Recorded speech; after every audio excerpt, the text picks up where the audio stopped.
A Hedge, Backwards, a discovery for radio by Henry Reed. This is the fourth of the programmes concerning the researches of the scholar Herbert Reeve into the lives of Richard Shewin, a very great man indeed, Hilda Tablet, and others. Mr. Reeve. We had been ordered to rest a great deal. It had been well said that rest was what we needed. And indeed, the time seemed not unpropitious for rest.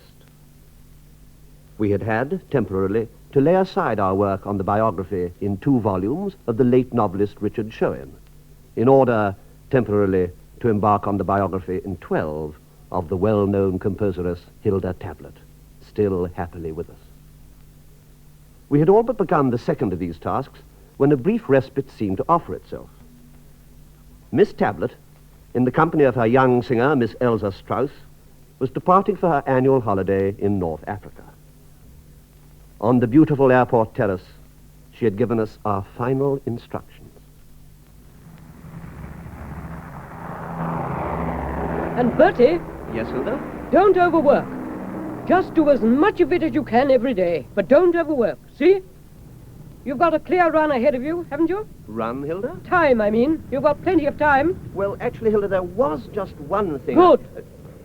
Elsa, what have you been buying all those packets of sandwiches for? We shall be having lunch the minute we're in the air. These are for between lunch and tea. Save me from madness. Were you saying something, Bertie? Well, it was just that... I hope you don't mind, Hilda, but there is just one little point in my work on Richard Shewin that I thought I might perhaps try and clear up while you were away. Really, Bertie? The minute my back's turned... Well, it was just something that... Look at me, Bertie. Yes, Hilda? I hope you're not planning to do anything dishonorable, are you? No, Hilda, please don't think that. Well, it's a very strange world, I must say. People upsetting people just as they're about to start off on a brief and, as I'd hoped, well-earned holiday. Bit shabby, I'd have thought. I may be wrong. No, Hilda, I do assure you that... All right. Come on, Elsa. Goodbye, Herbert. Goodbye, Hilda.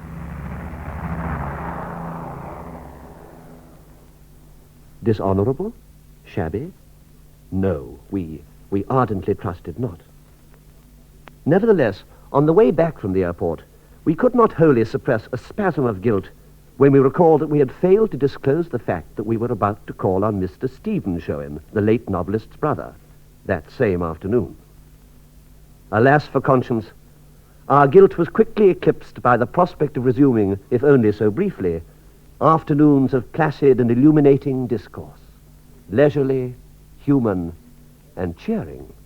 I suffered greatly, Mr. Reeve. Yes, I'm sure, Mr. Shewin, I'm very sorry. I have often suffered greatly, Mr. Reeve.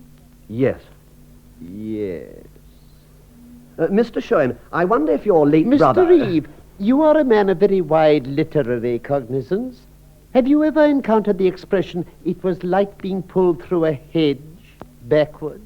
Oh, yes, indeed. Very, very racy. Have you ever felt like that yourself? Well, sometimes, perhaps. I suppose Miss Hilda Tablet makes you feel like that. Oh, no, I wouldn't say that. She's made countless others feel the same. Mr. Reeve, on the occasions when, as you put it, you have felt as though you were being pulled through a hedge backwards, have you ever meditated for a moment on what it might feel like to be the hedge itself? No, no. It's no matter for mirth, Mr. Reeve. I will tell you something. I am a hedge, Mr. Reeve. Oh, yes, a hedge. Many people and many things have been pulled backward through me, and if my foliage seems a little wantonly battered here and there, it is solely due to that fact.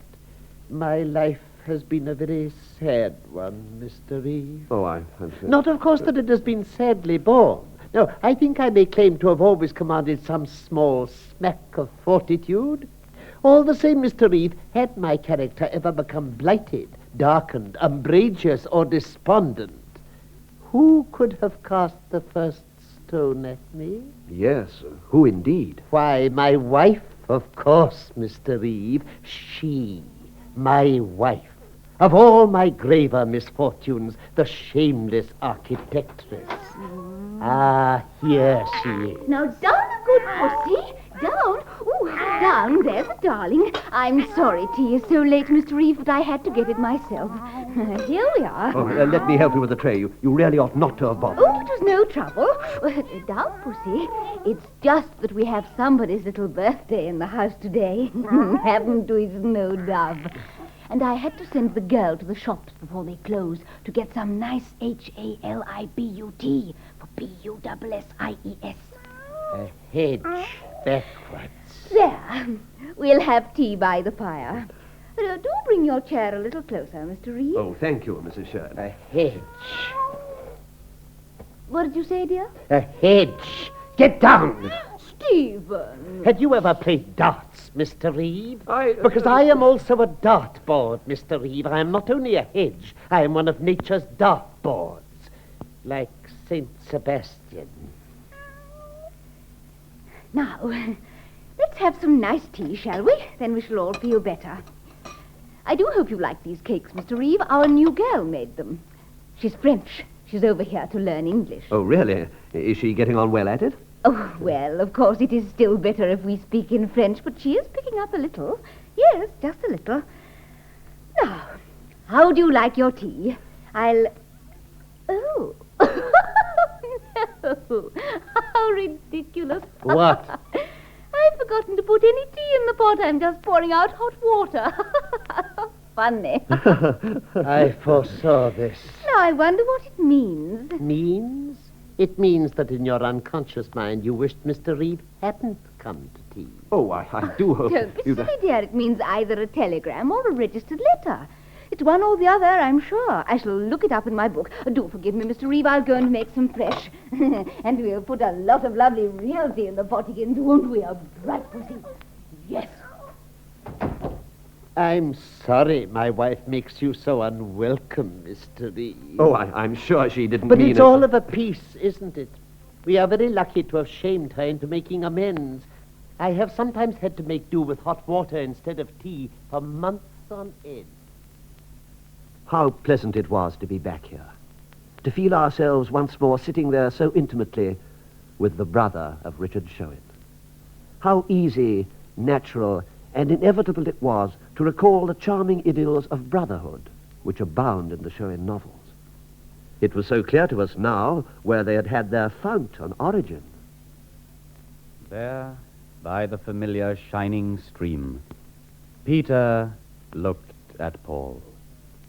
It was as though he were seeing him for the first time. Or no, not seeing him for the first time, but for the first time realizing that Paul was his brother.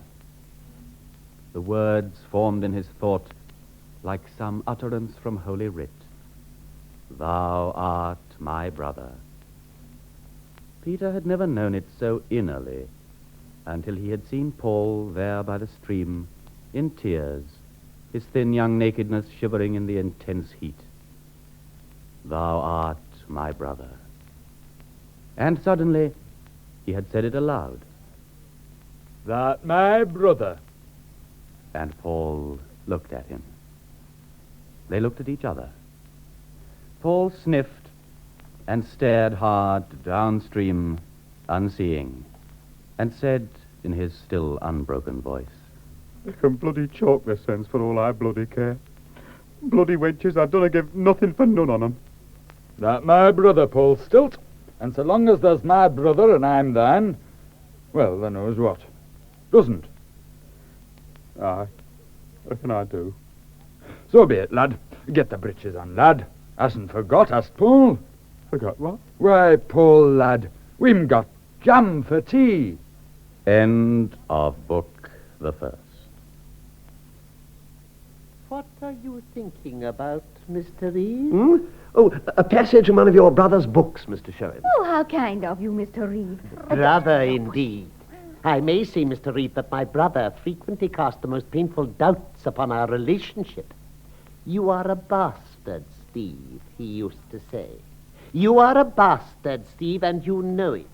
I quote his words verbatim, Mr. Reeve. Oh, dear dear. Oh, but Mr. Shewin, that expression is quite often used as almost as a term of endearment. Oh, you must move among persons of a very peculiar affection, Mr. Reeve. No, please, dear.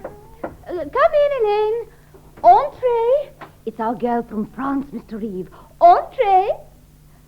Did you want something, Elaine? Vous voulez quelque chose, dear? Excuse me, Mrs. Shewin. Fermez la porte, s'il vous plaît, dear, if you don't mind. Merci. Parce que de Monsieur Shewin's mauvaises épaules, vous savez. Thank you. A dartboard. Non, Pussy. Non. Oh, bar. Bar, Pussy. What was it, Elaine? The postman has just called, Mrs. Shewin. Oh, oui. Quelque chose pour moi? He has delivered a telegram and an unregistered letter. I thought you would wish to have them at once. There. I said so. What monstrous nonsense. I said so. J'ai dit. This house is riddled with superstition, Mr. Reeve, riddled with it. Stephen, dear, s'il vous plaît. Je sais que c'est très extraordinaire, peut-être, mais ce n'est pas la superstition. Vous savez que ce n'est pas... Constance Shewin, will you, if shout you must, kindly shout at me in the language you have shouted at me in for the past 27 years? Oh, I'm so sorry. Je suis si confusée. Please forgive me. No, down, Pussy. Elaine, permettez que j'introduce Monsieur Reeve. Mr. Reeve, this is Mademoiselle Moutier. Enchanté de vous. How do you do? Merci. Thank you very much. Oui. I must just open the telegram, if you'll forgive me. Why, how wonderful. It's from my brother Arthur, Mr. Reeve, General Gland. He's back from the East. Isn't that splendid news? No. Oh, excellent. I've often heard you mention him. I've always hoped I might have the honor of meeting him. A hedge. But of course, you may find him very useful. He and Richard were devoted to each other. A hedge, a bare ruined choir, Mr. Reeve, where late the sweet birds sang. We had long hoped for a meeting with Mrs. Shewin's brother, General Gland, though we were well conscious that the occasion might prove an embarrassing one. We need not blink the fact the question we wished to put to the general concerned his sister's honor. It was a problem that had long obsessed us. For, as we have said elsewhere, within 5 minutes of our first meeting, months before, Mr. Stephen Shewin had hinted at something of which we had till that moment been totally unaware. A sad enough tale in all conscience.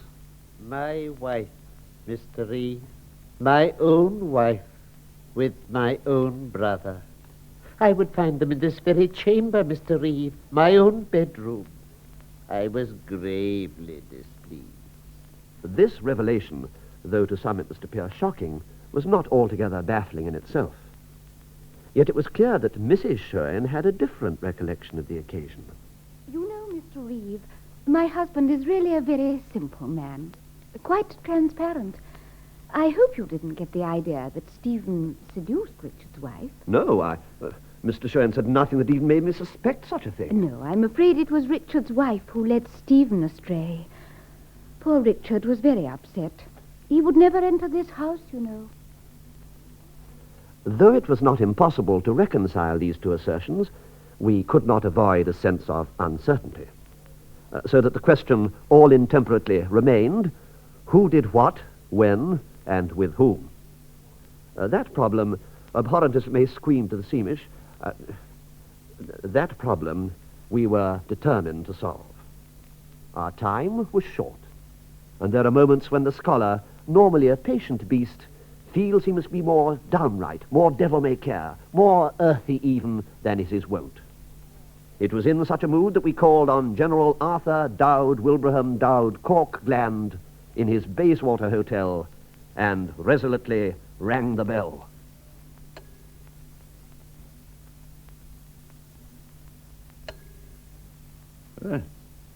What's that?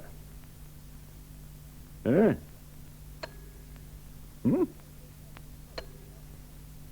Well, do come in. Come in, come in. Why not try that, eh? Anybody there? Oh, hello. Good morning to you. Come in. I'm so sorry, sir. The bell doesn't seem to ring. Oh, yes. Yes. I heard it. Oh, I thought it didn't seem to sound. Oh, yes, I think so. Let's see. Is this it? Did you press the tit or anything? What? Oh, yes. I'm afraid I pressed it some 5 times in all. Well, I heard it 5 times. Funny. Well, let's try it again, shall we? You do it. I'll go over there and listen. Now then, ready? Yes? Fire!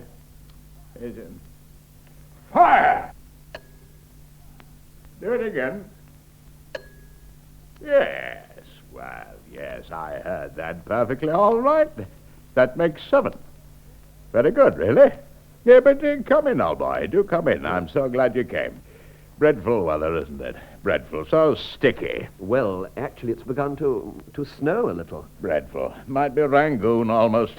Still, the weather means sweet damn all to you, doesn't it, Colonel? Oh, no, really. I'm no colonel, General. Say? I said I am not Colonel Reeve, sir. Did you? Why was that? Well, I'm not. That's all I'm afraid. I'm not Colonel Reeve. Oh, dear. But I thought you were old Bimbo Reeve, who made out so marvelous splendid at Tobruk. No? No, alas. I'm afraid I've no claim to any kind of military distinction whatever. Why, what were you? When? During the war, man. The late conflict. What service were you in? I'm afraid I wasn't in the armed forces at all, General Gland. I was let off, exempted on medical grounds. Why? Well, sir, I'm afraid they discovered that I had flat feet. Flat feet? Yes, I fear, sir. Let's see. See, General? Go on. Show, Uncle. Well, certainly, sir, if you wish, but, of course, nothing very much shows, I'm afraid, sir. Ah, doesn't it? Oh, well, don't bother then. No, man. Lace it up. Flat feet. So, I'm afraid they wouldn't have me in the armed forces. No? No. Well, it's all right by me, you know, old boy. I believe every man has a right to his personal beliefs. No, it wasn't because I've got flat feet. They said it was absolutely... Well, I'm the very last person in the world I hope to override a fellow's religious convictions, provided they're sincerely held. Damn it, that was what we were fighting for. They said... But, sir... No, please, Mr. Reeve. Every sincere thinking man asks himself these questions. Or to ask them, by golly. Yes, by golly, asked them myself. Put the question often. Always been forced to answer no, of course, but there it is. But I thought... There it is. You know, I heard that bell as clearly as I hear you. Huh? Tink. Dreadfully faint, of course. If it isn't rude, Mr. Reeve, how long did they put you in for? In? Don't think I'm unsympathetic, Mr. Reeve. I know the lavatories in some of these places are in a shocking state. Not that they were up to much in the jungle, if it comes to that. Dreadful it was, you know. Still, the past's past. Well, it's been nice mulling over old times, hasn't it? Oh, yes. Very. Yes, I've enjoyed it personally, you know, very much. Was there anything else you came about? Well, I really came in connection with a rather delicate question concerning your brother-in-law, Richard Shewin. Oh, yes, really, old Dick. Splendid fella. Wrote books, you know. Or they say he did. It may be just hearsay, I suppose. But, you know, he was splendid, really splendid. He made out brilliantly in the 1418 thing, you know. He got the DSO. Oh, but, forgive me, sir, but Richard Shewin never participated in the Great War. Say? He had severe mastoid and was never allowed to... Oh, come, Mr. Reeve, please. I've told you I've every respect for your feelings, but you mustn't try to foist them off onto old Dick. Please, leave poor old Dick Shewin to his glory. Come. Why, he mentioned in every dispatch there ever was he was. Pretty well. Ah, well. Tink. Look, Mr. Reeve. Yes, sir? Have you ever met my sister Connie? Oh, why, yes. It was she who wrote to you suggesting I should call. Did she really? Good for her. Well, you know her husband, old Stephen Shewin? Yes, of course. Well, now, look, Mr. Reeve, there's something I've always wondered about. It's a dreadfully delicate question. I hope you won't mind me putting it. Of course not, sir. Well, you must have had a lot of experience of odd types in wherever it was they put you. But, listen. Now, can you tell me this? I won't let it go any further, of course. Sir? It's this. In your candid opinion, which would you say it was? Did old Connie drive old Steve Dotty, or did old Steve drive Connie? It's a problem I can't get off my mind. Because, you see, there's never been anything of that kind on our side of the family. Tink, tink, tink, it said. Tink, tink, tink, tink. How charming. He also appears in a slightly less idealized form as William Acorn, the English keeper of a Japanese tea house in the back and the front. Oh, I can hardly believe that. And as you are doubtless aware, he figures in my brother's will as the legatee of all the less seemly pictures in my brother's collection. Oh, Stephen, dear, I don't think we ought to bring up Richard's will again. Oh, do you, Mr. Reeve? Such a painful document. Pain I personally have never flinched at. No. I was well prepared, Mr. Reeve. As I have mentioned before, my brother Richard made it quite clear that he intended to leave the whole of his vulgar fortune to the unsavory brood of children begotten by my other brother Edward upon Nancy, his imbecile spouse. Stephen, I really don't think you should refer to poor Nancy like that. My dear, isn't it about time you went and made Mr. Reeve a nice pot of hot water? Oh, yes, I'm so sorry. Yes, of course. I'll ask Elaine to put the kettle on. The final words of my brother's testament are burned in letters of fire on my brain, Mr. Reeve. Yes. The spitefulness of it. And to my dear brother Stephen Shewin, I bequeath all my real estate in London and the home counties, my aeroplanes, my Shakespeare First Folios, my medicine cupboard, and the performing rights in all my dramatic works.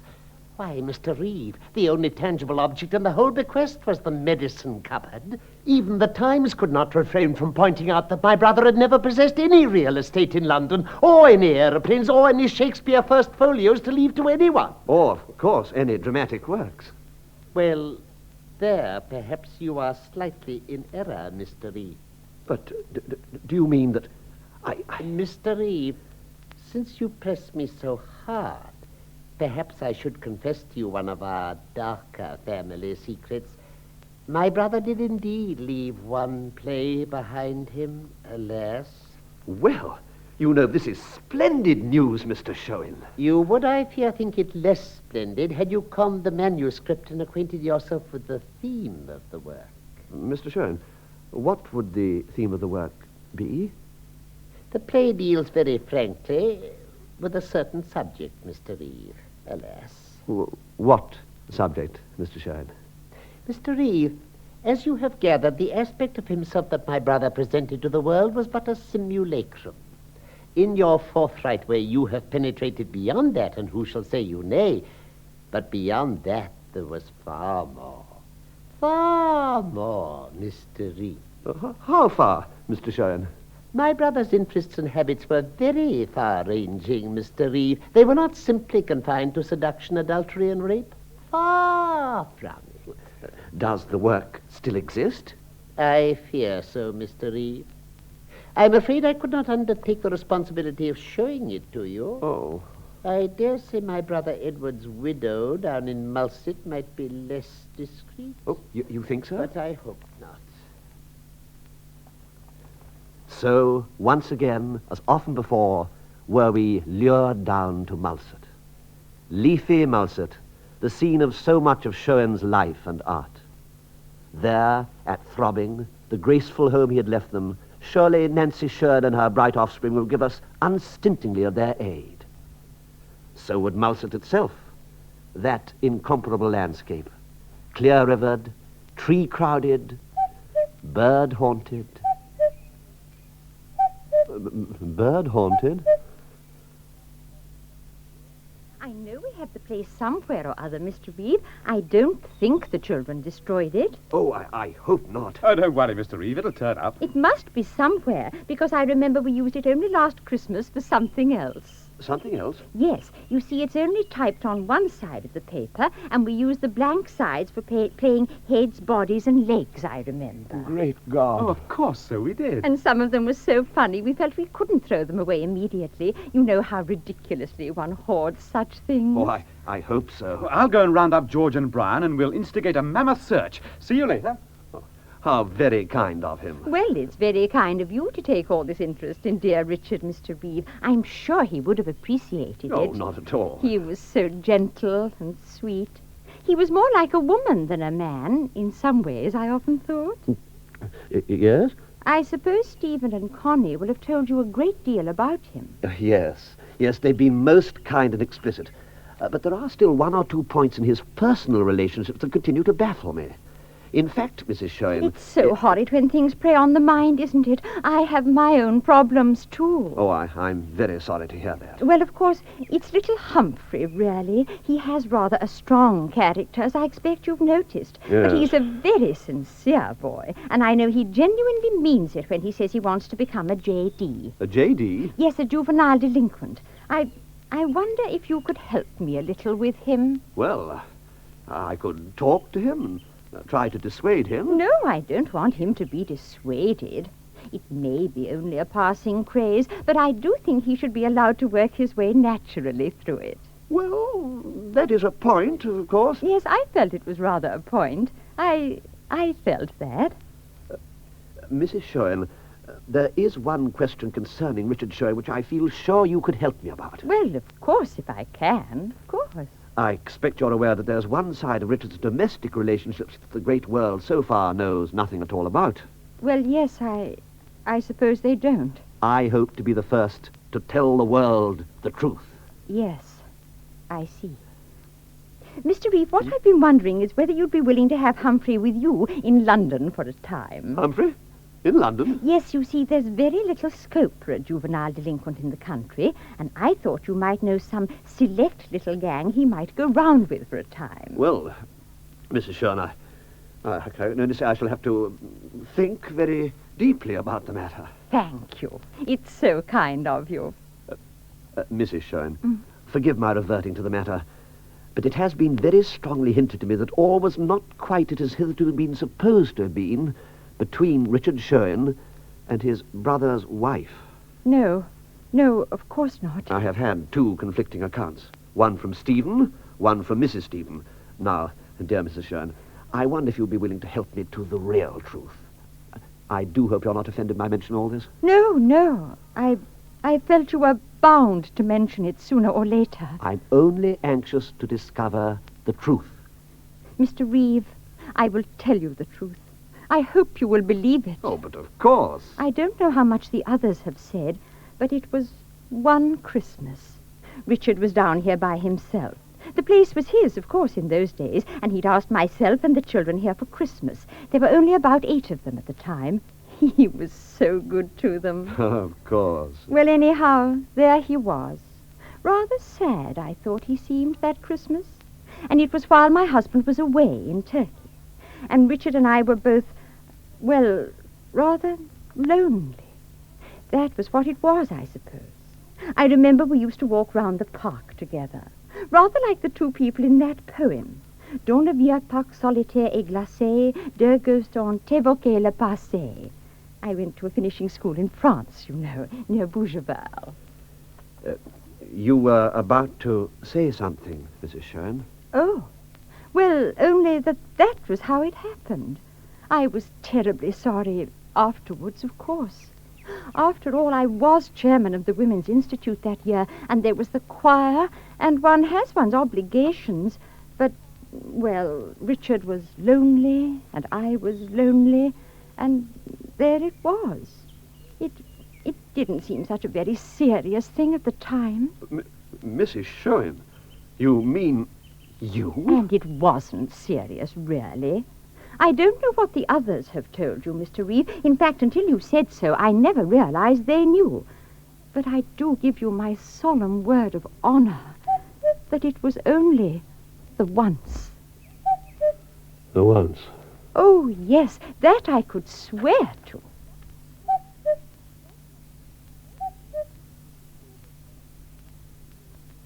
Even bravest heart may swell. That has been well said. And it may well be added that even bravest heart may, on occasion, contract. This was perhaps such a moment. It did indeed seem to us that though we had just unearthed a new and arresting fact, it was not a fact that solved our earlier problem. Rather, indeed, did it complicate it. Perhaps we would do better for the moment to turn our attention to the purely literary problem that confronted us. Shewin's unknown play. We found it! We found it! We found Uncle Richard's play. It's a bit battered and tattered, I'm afraid, Mr. Reeve. But you're a fan of Uncle's. You won't mind that. Of course not. It's a jolly good play. Oh, I hope you won't mind about the heads, bodies, and legs on the backs of some of the pages. Oh, no. Thank goodness it survived. I think most of it's there. Most? Yes, I don't think there's much of it missing. And it's ever such an interesting play, Mr. Reeve. Here, then, it was. It had not been difficult to come by after all. Only a title page was lacking. It did not perhaps very greatly resemble any of those novels that have earned for Shewin the title of the poet's novelist. But how should it? This was not a novel, but a play. And, heavens, how moving the experience. To see from the very first page how complete a master Shewin had made himself of the technique of the lovely art of drama. As we conned the opening moments of Act 1, we could, instantaneously and inescapably, conjure up the theatric image. Act 1. Act 1. The drawing room of Roger Waterson's flat in Cavendish Square. Tastefully furnished. Grand piano back left, Picasso Harlequin in frame over it. Large window in middle of left wall. Downstage of this, door to dining room. Door to corridor, back center. Between this and right wall, low bookcase. Over it, reproduction of Correggio's Ganymede. Fireplace in center of right wall, sofa left center, near piano, small table with telephone. At rise of curtain, discovered Mrs. Bannister, the daily help, on knees, tidying grate. After a few moments, telephone rings. She gets up, crosses upstage left, and picks up receiver. Hello? Yes, it is. Who's that, please? Grimly. Oh, it's you again, is it? What I say? It's you again. Well, is it or isn't it? Well, keep a civil tongue if you've got one. No, I'm not. No, he's not. No, we're none of us not. What? No, he isn't. I couldn't say. You could always leave a message. Kindly don't refer to Mr. Watson like that in my presence. You knew that I'm... Roger Waterson has just entered from corridor, back center. Oh, sir. Roger has his hat and coat on. His features are weary and unshaven, as though he had not been to bed. As soon as she sees him, Mrs. Bannister claps hand over telephone. Who is it, Mrs. Bannister? Oh, sir, it's him again. Pause. I see. What shall I say, sir? Pause. Say I'm not at home. Mr. Watson is not at home. What? Whispers loudly. Oh, sir, he says he heard you. I see. Crosses L and takes telephone from Mrs. Bannister. Thank you, Mrs. Bannister. Perhaps you could get me some tea. Yes, sir. And oh, sir, I am so sorry. That's all right. Thank you. Mrs. Bannister crosses downstage R, turns at door, shakes head, and exits. Hello? Yes. I thought we'd agreed that you were not to ring up again. Of course I meant it. I'm very sorry. I can't help that. I'm afraid not. I'm afraid not. Firmly. I'm afraid not. I should have thought you knew why. Between his teeth. Goodbye. Replaces receiver. A phrase we had somewhere heard or read came into our mind. Sense of theatre. A phrase which somehow or other we had hitherto found it difficult to pin any particular meaning to. But now we understood, fully, what a fine, sensitive, expressive phrase it was. Sense of theatre. Yes, indeed. Did you like Uncle's play, Mr. Reeve? Very much, Brian, thank you. It's a jolly interesting play, isn't it? Oh, very. Pity there aren't any girls in it, though, isn't it? Well, that might be a criticism, yes. Well, I mean, it's not much like Shakespeare, is it? No, Brian, that's quite true. It isn't greatly like Shakespeare. Oh, well, there are songs in Shakespeare, just like in this. Songs, then? I didn't notice any songs. Oh, yes, there's one in Act 2. Look, I'll show you. Old Owen's written a tune for it. Yes, there it is. Oh, Well, that isn't actually meant to be set to music, Ern. You see, it just says, Roger reads aloud from book. Yes, I see. Pity. Still, you'd like to hear old Owen setting, wouldn't you, Mr. Reeve? Oh, rather, yes. Well, I thought it ought to have an accompaniment on this thing. Quite a lot of actors can play them. Yes, I suppose so. Would you mind reading out the words for me, Mr. Reeve, please, just to jog my memory? Certainly. Roger reads aloud from book. There once was a garden where we used to play, but the flowers bloom there no more. There are no bright faces at the windows, and the weeds grow up to the door. Unable to go on, Roger gets up and puts the book aside. Yes, I didn't actually set that last bit, only the lyric. This is how I thought it might be treated.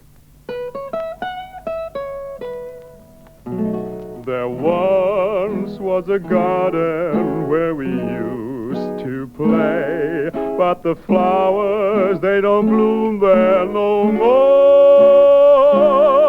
There ain't no bright faces at them old windows, not as I can see, boss. And the weeds grows up to the door.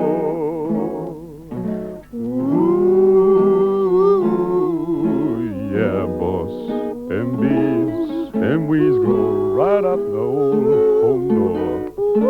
Them old weeds, gee, ain't that a terrible sad thing? They gone right up on that old home door.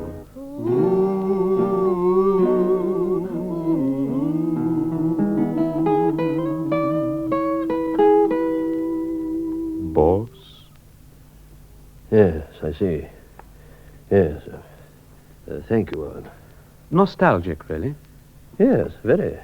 Of course, you have to be very careful with that type of lyric. It can be done, of course, but you have to be very careful with it. As Mr. Shewin had observed, the play did unquestionably deal with a certain subject. Perhaps that was why its author had withheld it from the world. The play was, at first sight, far better suited to a small, limited printed edition to be published, let us say, in Amsterdam.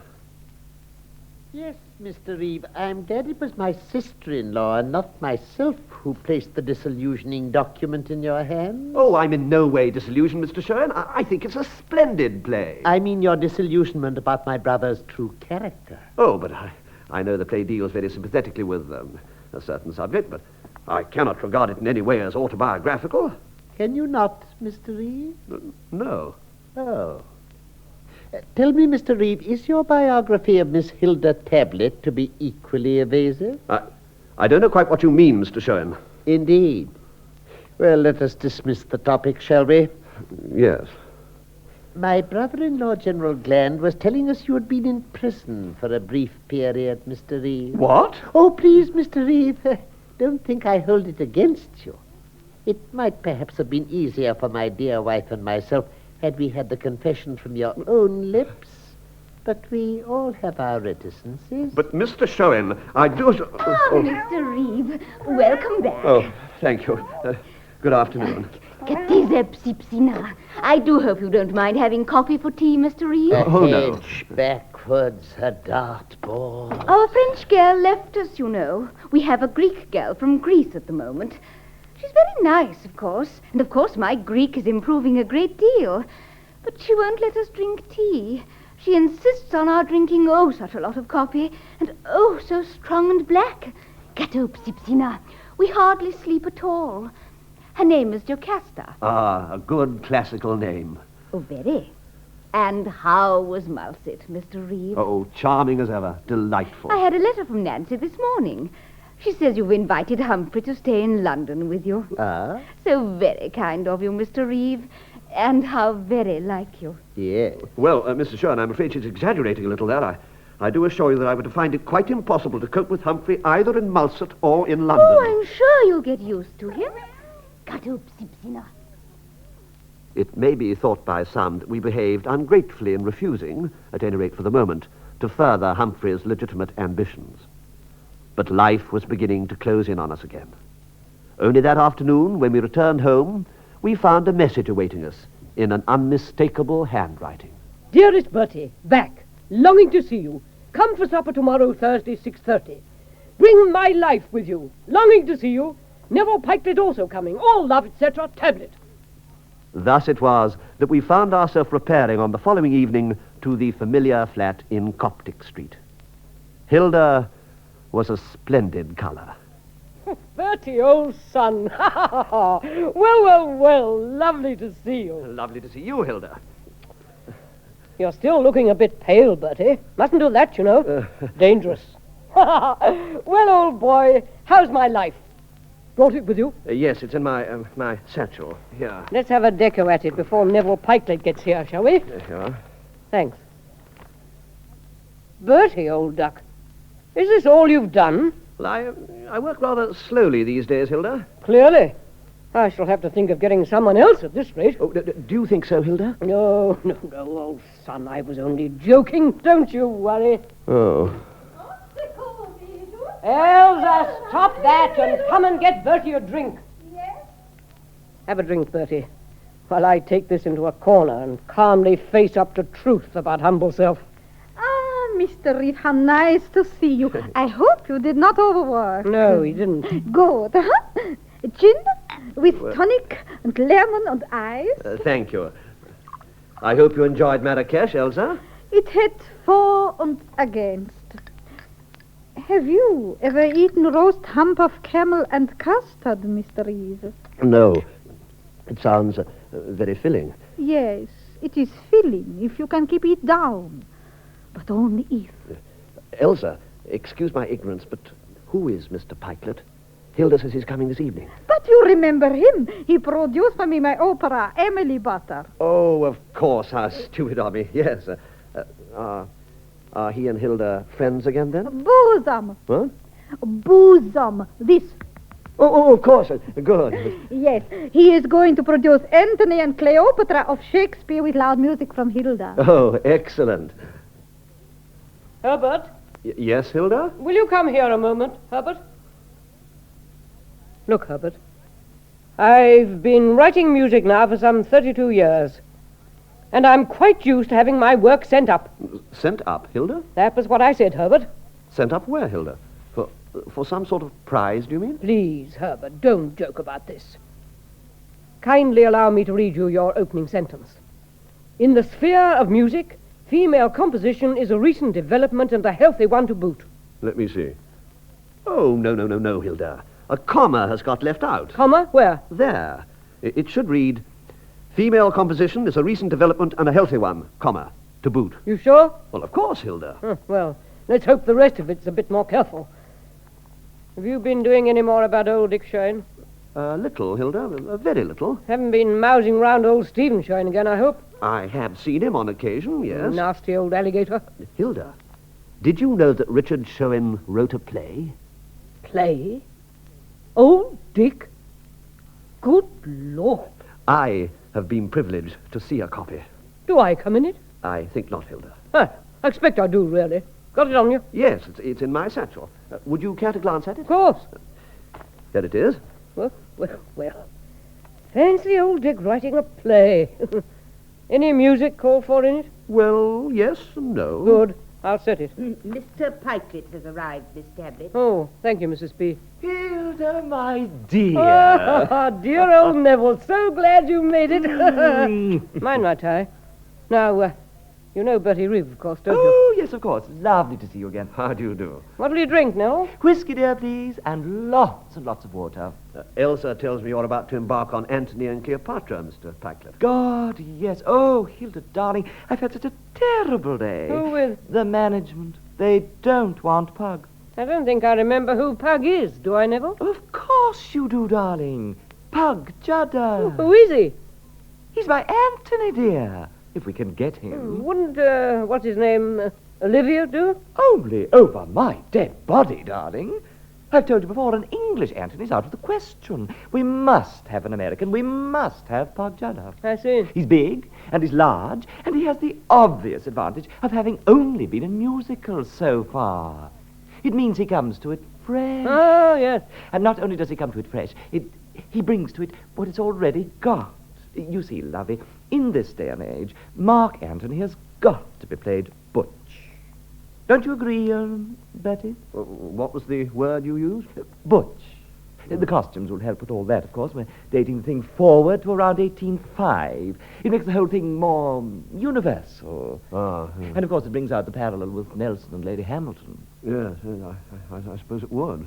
One has to try and wipe out all memories of previous productions completely. I think my music may help a bit there, Neville. Oh, but of course, darling. The opening's going to be marvellous. Pitch darkness.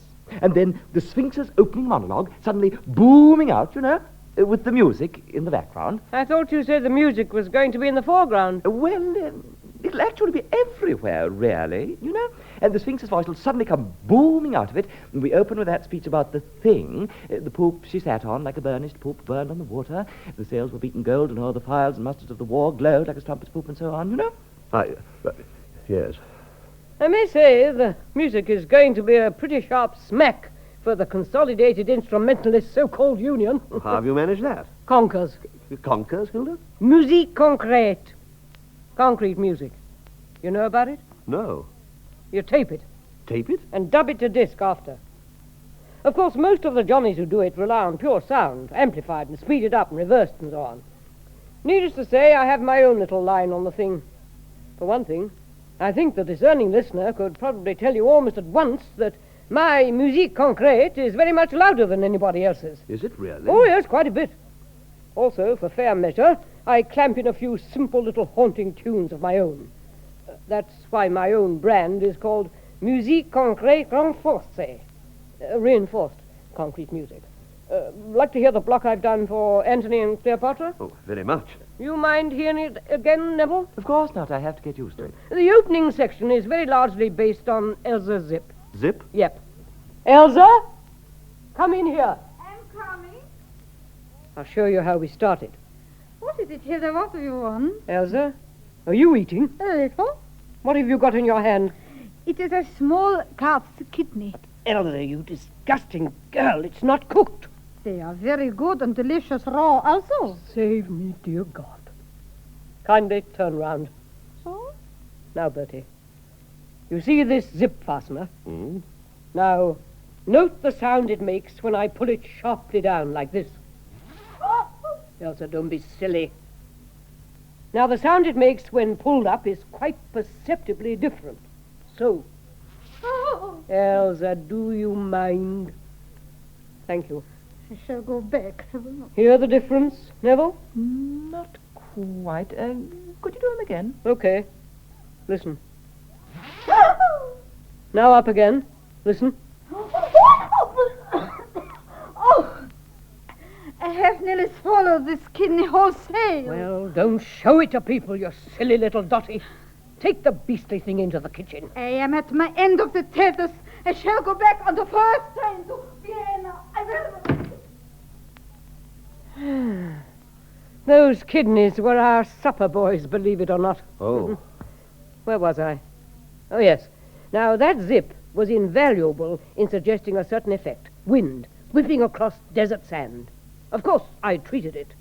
I'll put on the first fragment for you. This is how the play opens.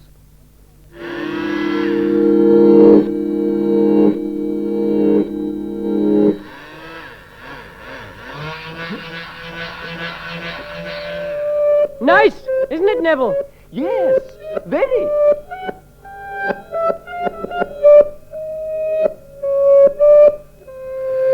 Like it, Bertie? Yes, very much. Stimulating.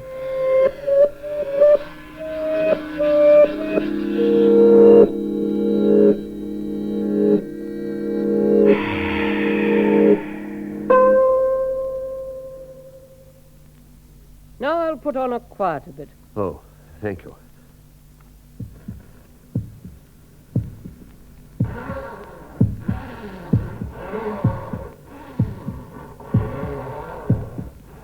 This is more thoughtful in character. Yes. Hilda, what's that sort of glub-glub sound I hear? Ah, I'm glad you noticed that. It's my housekeeper's heart. It's rather dicky. That's her husband's. His is all right.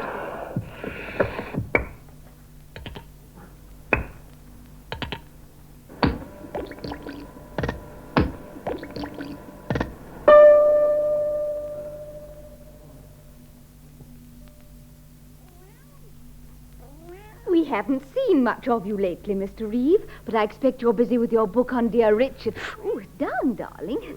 Well, I make but scant progress, I fear. I expect you're kept pretty well to heel by Miss Tablet. Well... Does she inflict her bohemian friends upon you, Mr. Reeve? Not really. I did meet the theatrical producer, Mr. Neville Pikelet, there recently. Ah, yes, of course, Mr. Pikelet.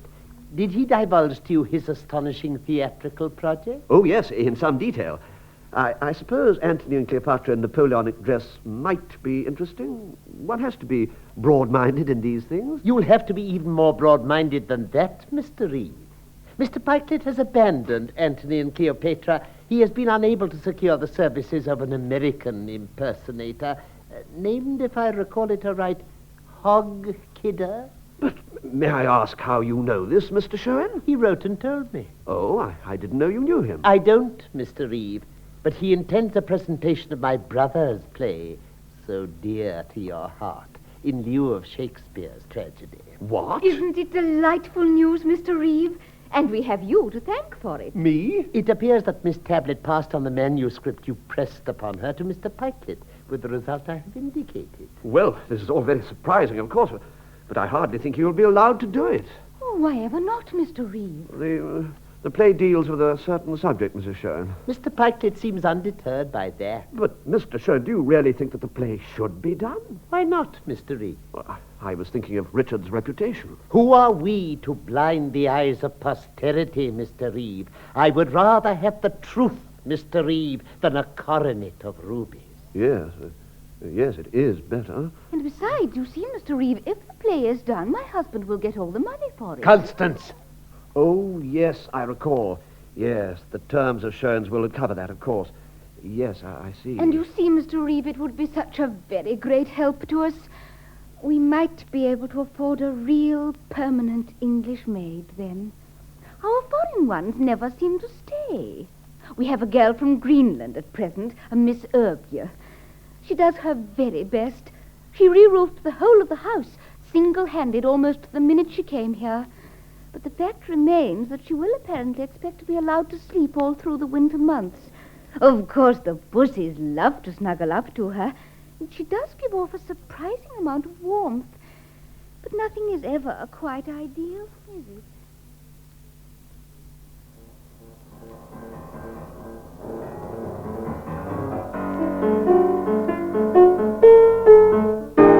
The play simply must be done. It's wonderful. Of course, there'll have to be a few pretty drastic rewrites, but that's never difficult once a play's in rehearsal. You and I could do those, Bertie. But do you mean you'd alter Shewin's text? But, my dear, let's face it, nobody's going to stand for a play on that subject having a happy ending. Well, I mean, the thought of the two of them living happily ever after, you can't possibly suggest that. I mean, take that big scene between Roger and Billy. No one's going to get away with that as it stands, are they? Well, but in that case, I don't see how the play can be done at all. It's quite simple. You just turn Billy into a girl, you know? Into a girl? Yes, I swear to you, Bertie. Make Billy a girl, tidy it up a bit, and it'll work like a charm. I think the three of us can make the whole thing a splendid collaboration. After all, my Antony and Cleopatra music will fit into pretty well any play. Yes, possibly. I've set the song already. Elsa? Did it as a sort of act of homage to old Dick. Come on, Elsa. What have you been doing? I have been packing my bag. Silly girl. There's lobster for lunch. That I don't wish to know. Come and let's give 'em that song I wrote last night. You boys do want to hear it, I take it? Yes, rather, certainly.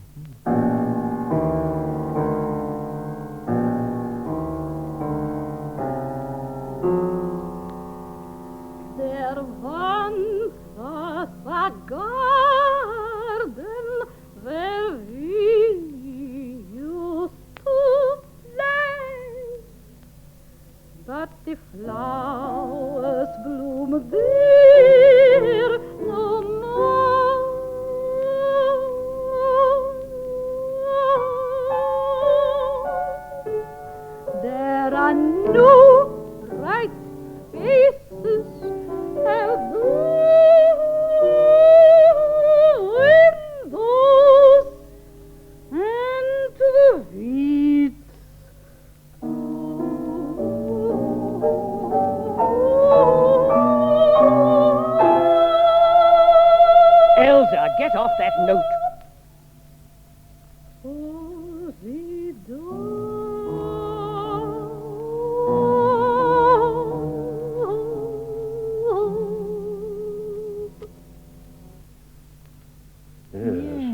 see. Yes, I see. Thank you, Hilda. Nostalgic, really. Yes, very. Is it to be hot lobster or cold, Hilda? Hot. Good. You know, I had a rather brilliant idea about that song last night. I think we could give it to Roger's mother. She could sing it at the piano on the stage by herself, and Roger could come in halfway through and stand there, terribly moved, watching her, you know. Who'd you cast for it? Quite a difficult piece. I have an idea for that, too. I've been dying to have old Daisy Treadle in something for ages. I'm terribly fond of the old girl, and she would be a terrific draw, even now. Daisy Treadle? Why, she was singing in damn silly musical comedies when I was in short pants. Maybe, darling, but she's still got what it takes. Well, I can't think where she can have put it in that case. What I suggest you do, Hilda, is straighten the song out a bit on paper and put it into E-flat. E-flat? Does that thing still exist? And I swear to you, it will come out just like Elsa does it. Old Daisy always has been good at sliding a bit off key, you know. Never, my dear. I do love you, don't think I don't. But I sometimes begin to think that the sort of things some people sometimes say to me are the sort of things you'd hardly think anybody would ever say to anybody. Our grave doubts about the advisability of presenting Shewin's play did for a time persist. Curiously enough, they remained undispelled by the admittedly skillful manipulations imposed upon the text by Mr. Pikelet, by Hilda, by the leading actor, Mr. Michael Pebble, and by Miss Daisy Treadle. It came as a surprise to hear ourselves sometimes congratulated on these changes, but let it not be thought by the library pedant that the presentation of a play is a simple matter. The literary purist hugging his cherished author's text may have his views, but others have theirs also. We were to hear a number. I assure you, Mr. Reeve, I shall raise no finger against my brother's play. Let him be known for what he was. Truth shall be truth always. Our doubts were further undermined by a recurrent leitmotif in the converse of Mrs. Stephen Shewin. So exciting, isn't it, Mr. Reeve? I'm sure the first night will be delightful. I'm lining a special basket for pussies because Mr. Pikelet has promised us a box. He says provided they're quiet, it'll be all right for them to come. And they've promised. And oh, Mr. Reeve, we've heard of such a good maid. English from Stratford-on-Avon. Doubt we had also expressed to Mrs. Nancy Shewin when she came up to London one day with a number of her sons. Yes, it is exciting, isn't it? I'm so delighted. It's wonderful about Owen, isn't it? Mr. Pikelet has let him set those very pretty words to music. It's not the actual setting I sang to you, of course, Mr. Reeve. For one thing, Miss Treadle can't play the guitar. Though I'm sure Owen would have been very happy to play it for her. So I've written a new one. A faintly period flavour, you know. It was jolly nice of Miss Tablet to stand down, wasn't it? Yes, very. They are, of course, using her music in the intervals. Yes. She said she'd stop at nothing to see the play had the best possible starting conditions. You know, that's a jolly decent spirit, Mr. Reeve. Oh, how lovely it all is. I'm so glad you came down and unearthed the play. And how glad you must be, too. Yes, our thoughts and opinions had much that was selfish in them, it appeared, when we compared them with those of all the people who depended so much upon the success of Shewin's play. We needed a more objective view, but where to turn for it? Suddenly, a thought struck us. We would repair once more to Shewin's old friend, General Arthur Gland, still happily back from the East. He had spoken as Shewin's friend before. We would try to persuade him to do so again. Of course, I remember you. Splendid face. Reeve, isn't it? Yes, that's right, Reeve. I was terribly sorry for you. Dreadful thing. Almost wrote to the papers about it. Nice to see you. When did they let you out again? Out? I absolutely loathe any form of persecution. Hate it. Was there anything special you came about, or was it just for a drink? I wondered if you'd mind my calling to chat once more about Richard Shewin. I say, do you remember that bill? Bill?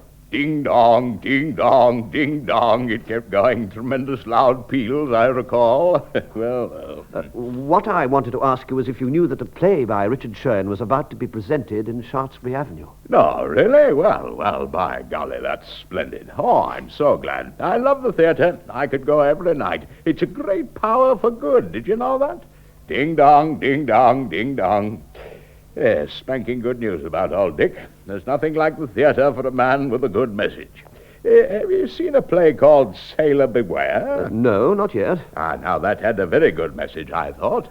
Has old Dick Shewin's play got a good message? It was about that I came to see you, sir. Ah.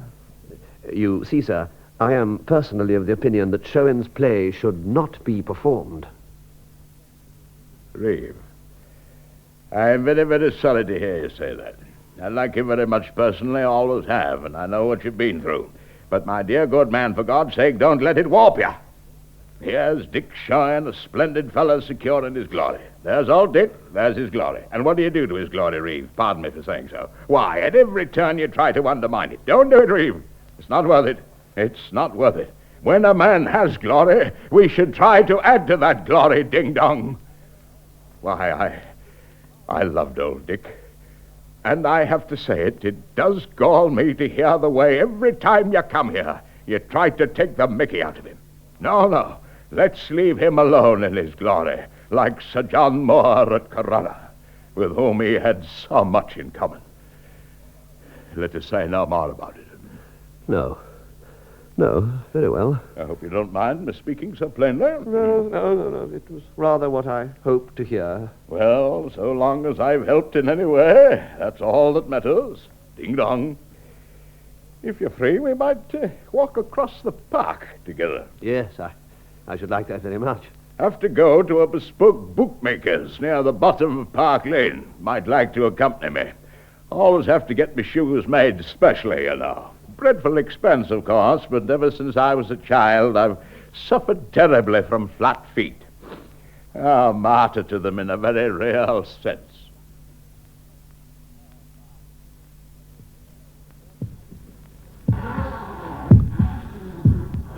The first night of Shewin's play has now passed into theatrical history.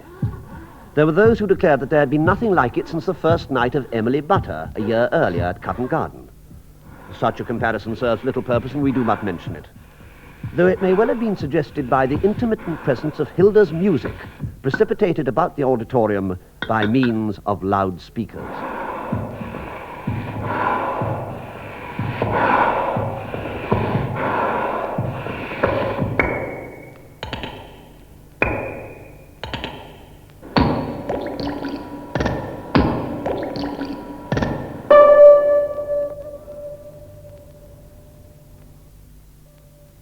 Our own part in the preparations had been, after all, a very small one.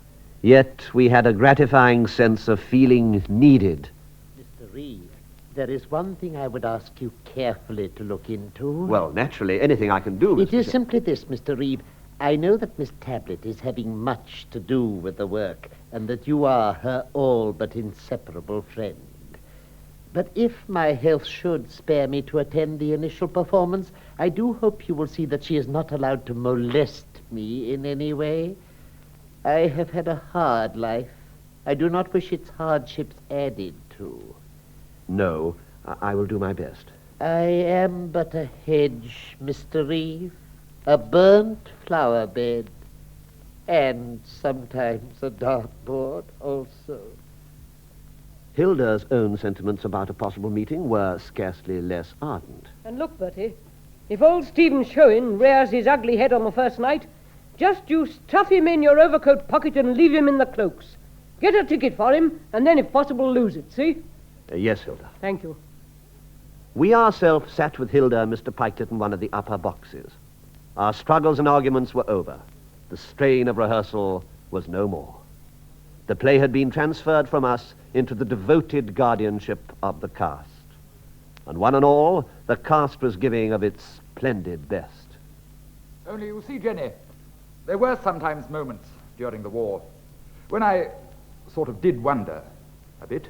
Oh, Roger, wasn't that a bit awful on me? Yes, I know it was. I'm sorry. Only sometimes When you were 5,000 feet up there, suddenly you sometimes felt a sort of vast uncertainty all round you. I don't think I understand. It was rather as if... Oh, damn it, Jenny, I'm no damn good at putting things into words. I'm not one of those poet chaps. Sometimes wish I was. Oh, no, Roger. I like you much better as you are. You're more reliable. No, Jenny, this is frightfully important. You see, there was a chap I knew in the RAF. He was my rear gunner for a time. He used to write poetry. We all liked him. He was obviously frightfully miserable a lot of the time, but he cheered us all up somehow. Do go on. I remember every time we crossed the German coast on the way out, how he used to grin and say, "Christ, Roger, I'm bloody frightened." I hate cowards. I believe God hates them too. Well, I don't know, Jenny. I believe he understands them. Well, I don't. So there. You know, you're pretty hard sometimes, aren't you, Jenny? I don't think so. Do go on. But, Jenny, darling, old Nicky wasn't a coward. He sounds like one. Jenny, cowards don't die in action firing a .45 machine gun. Oh, Roger, I'm so sorry. That's all right, Jenny. No, come back, Roger. Come and sit here. Do go on about Nicky. He sounds nice. He was the sincerest man I ever knew, apart from my father and mother. Well, one morning when we were coming back after knocking Hamburg about a bit, just as we crossed the coast onto the home ground, he looked down and said, "By God, those folks down there are damn splendid, aren't they?" And of course I thought about you being down there too, and somehow I found myself telling him about you and me. Do go on. I sort of explained to him how we hardly ever saw each other, and how it was sometimes natural for a jealous bastard like me to wonder if someone else mightn't step in while I was away. And he said, "Roger, it mustn't ever make any difference to you, even if there is anyone else." Nicky said that? Yes. I knew he was a poet, but up to then he'd never spouted any of his own stuff at me, and suddenly he began to. He said, "It mustn't make any difference at all, Roger. Mark my words," he said. "Love is not love, which alters when it alteration finds, or bends with the remover to remove. Oh, no." Oh, no! It is an ever-fixed mark that looks on tempests and is never shaken. It is the star to every wandering bark. Oh, Roger. You mean you knew old Nicky? You know about him? Yes? They're all loving it. Are they? Oh. Do you know what I think? What? If we're not jolly careful, we're going to have a success on our hands. Certainly, after Act 2, there could be no doubt of the mounting excitement of the audience. The evening has, of course, passed into theatrical history and will be forgotten by none who are present. We ourselves cherish few warmer recollections than of that moment in Act 3 when Miss Daisy Treadle entered. That Miss Treadle who had already enchanted 2 generations of playgoers and was now proceeding to enchant a 4th.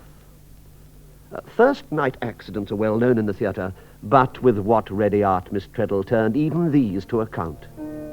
When, after a skillfully prolonged navigation of the full stage from upright to down left, she gracefully subsided not onto the piano stool, but onto the beautiful Indian carpet somewhat to the left of it, none will have guessed that this was not a calculated artifice.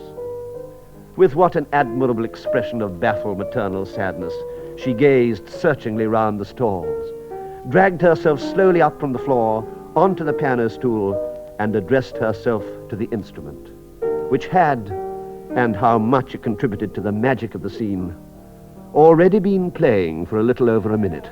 Once was a garden where we used to play, but the flowers bloom there no more. There are no bright faces at those dear windows. There's no smoke rising from those dear chimneys. Where are the roses round the door? My sweetheart, where are the roses round the door?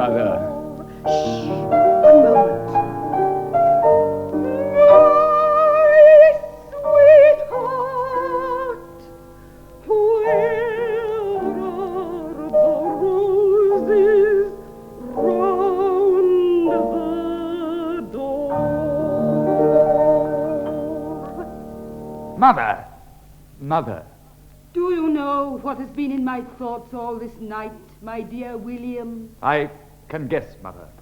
Neville, why on earth did she call him William? Oh, that was just a fluff. Don't say anything to her about it. We don't want to undermine her sense of security. No, I suppose not.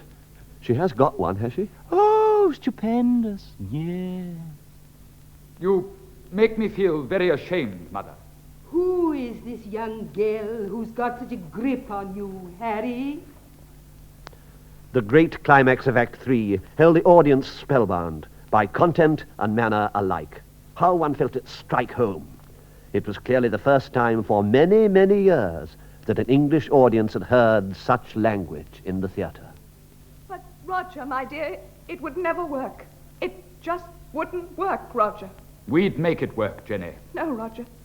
You see, I'm frightened. Frightened of what? Of me? I'm just frightened we might hurt each other. Terribly. People do. But not us, Jenny. Yes, Roger, even us. Well, what if we did? Oh, no, Roger, it would be terrible. I don't think I could bear it. I could. You're a man. That doesn't matter, Jenny. Jenny, it's not really me you're frightened of, is it? No, I don't know. I don't think so. And it's not yourself? I don't know, Roger. I just don't know. No, Jenny. It's life itself you're frightened of. Life itself. And that's the thing we must never be frightened of. Life.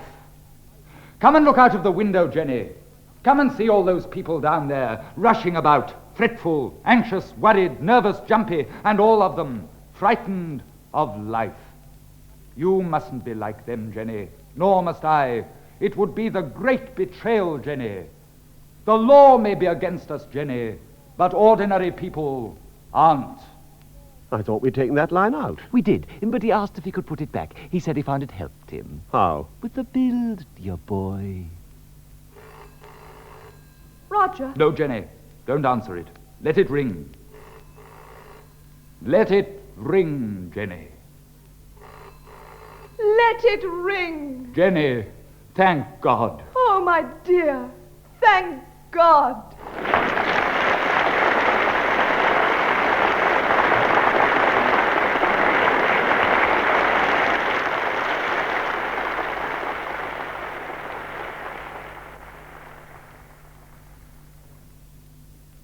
The immense popular success of the play is now, of course, a matter of theatrical history.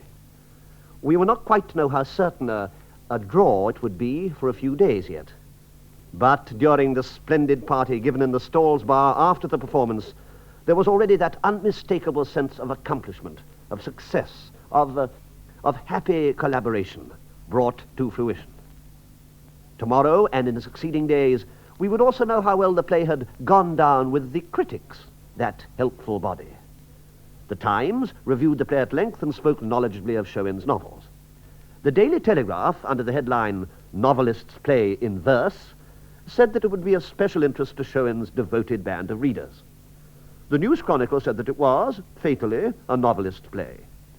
The Daily Mail said that it was, like most novelist plays, a novelist's play. The Daily Express, under the headline No Business Like Shewin Business, gave some interesting details of the advance booking and of Miss Daisy Treadle's recent divorce. The Manchester Guardian said, it suffers a little from being written by a novelist, unlike most plays which suffer from being written by dramatists. The Daily Mirror said, I laughed till the tears came, but am still not sure if this is what novelist Shewin intended. The Observer had a long and thoughtful review under the headline Half-Brecht House. The Sunday Times said it was, thank God, a novelist's play. The Evening Standard said, if I had to choose between this and Salad Days, it would be a hard choice for me, and reproduced a photograph of Miss Daisy Treadle. The Evening News said that it was a thumping bad play by a thumping bad novelist, and reproduced a photograph, also thought at first to be Miss Daisy Treadle, but later identified as the dramatic critic himself. But this was for the future, albeit the near future. At the moment, we could but simply and relievedly enjoy ourselves there in the beautiful Circle Bar. So nice, so very nice. And how nice everyone's been to Owen. I'm so pleased, Mr. Reeve. That old lady sang Owen's song a fair treat, didn't she, Mr. Reeve? Beautiful, beautiful. And Owen's going to play it for us in a minute. They've asked him to. And Pussy's were so good. We managed to catch Muffy again after all. She was at the back of the gallery. I thought that telephone was absolutely marvelous, you know. And such a splendid message, too. And oh, Mr. Reeve, it is so wonderful. I've spoken to the booking manager, and he says he's very hopeful.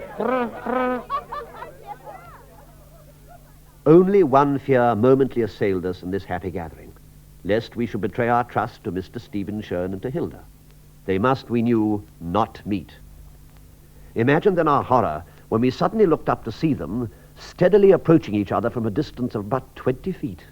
Nay, more. They were... Well, my dear Miss Tablet, how enchanting to see you again after all these years. Stephen, my dear, I do take that a bit hard, Miss Tablet, indeed. Hilda, my dear girl. Hilda, Hilda. Steve, after all these years, do we kiss? Of course we kiss, Hilda, of course we do. We were present on this occasion. Be careful, dear. Mind my tie. Oh, I'm so sorry, Hilda. And it's a very pretty tie, my dear. Like it? I ran it up myself. It's chiffon. You don't think it looks a bit sissy or anything, do you? Nothing could look sissy on you, Hilda. Dear old Steve, I must give you another kiss. To hell with reputation. And you mind my tie this time, Hilda, dear. Beauty.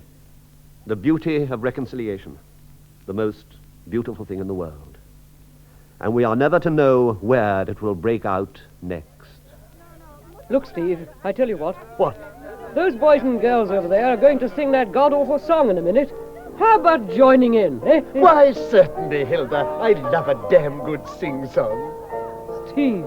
Huh?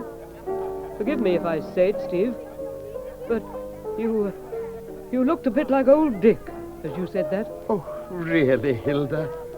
Really, Steve? Oh, Hilda, how nice of you to say it. It makes me feel really proud. I still miss him, you know, dear old Dick. My dear, dear brother.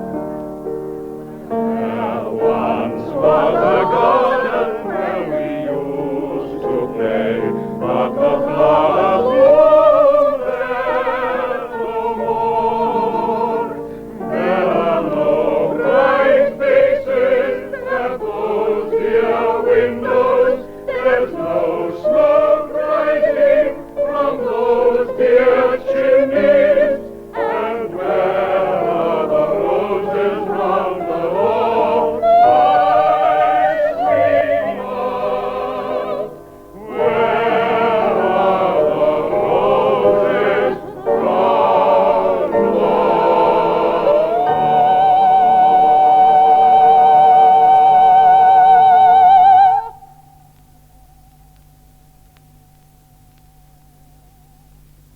That ends A Hedge, Backwards, a discovery for radio by Henry Reed. The production was by Douglas Cleverdon. This was the cast: Herbert Reeve, Hugh Burden, Stephen Shewin, Carlton Hobbs, Connie, Gwen Cherrill, Nancy Shewin, Dorothy Primrose, Owen, Brown, and George Shewin, Dennis Quilly, Wilfred Downing, and M. Westbury, Hilda Tablet, Mary O'Farrell, Elder Strauss, Marjorie Westbury, Neville Pikelet, Alan McClelland, General Gland, Derek Guyler, Amuffy, Vivian Chatterton, narrative prose, Frank Duncan. The characters from the play were Daisy Treadle, Vivian Chatterton, Roger, Michael Meacham, Jenny, Janet Richer. The fragments of Musique Discrète renforcée and the three settings of There Once Was a Garden were realized by Donald Swan. The program was recorded